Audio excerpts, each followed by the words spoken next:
Introspection. Je m'appelle Cécile, je suis coach en développement personnel et je suis auto-entrepreneur. J'ai passé 1 an et demi à essayer d'entreprendre, à chercher différents projets.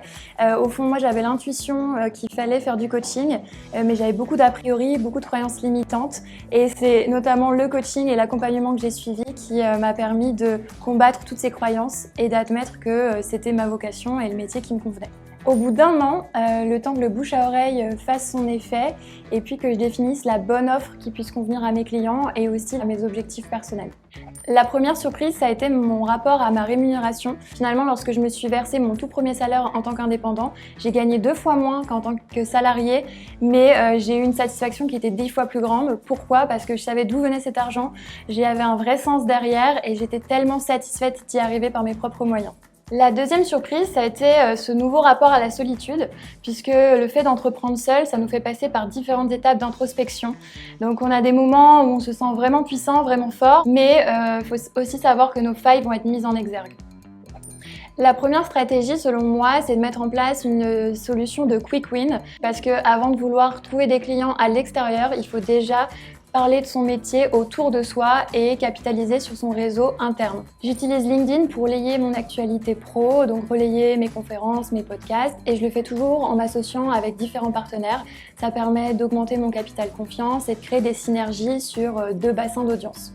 C'est le fait d'incarner ma vision et mes valeurs à travers mon entreprise. Je me suis rendu compte, par exemple, que lorsqu'une journée était trop variée, avec des déplacements, des rendez-vous, des sessions d'écriture, j'avais du mal à me remettre dans une nouvelle tâche et je perdais beaucoup de temps.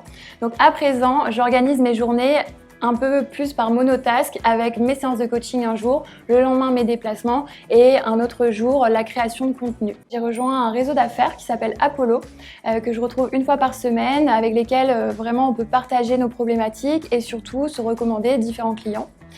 Lorsque j'ai des problématiques un peu plus personnelles, un peu plus compliquées, je n'hésite pas à consulter une coach moi-même.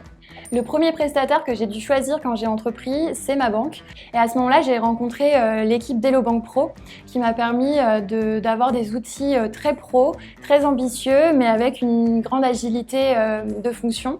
Alors je m'efforce à sortir marcher au moins 1 fois par jour. Ça me permet de faire le point sur ce qui va, sur ce qui ne va pas. Et quand je reviens chez moi, je sens tout de suite la différence. Je ne changerai rien, puisqu'aujourd'hui, je suis très heureuse. Et c'est finalement le résultat de tout ce que j'ai vécu auparavant, les hauts, les bas, les moments challengeants, et c'est surtout ces moments un peu surprenants, un peu difficiles qui ont fait qui je suis aujourd'hui, qui m'ont permis de gagner en maturité et d'approfondir aussi mon concept.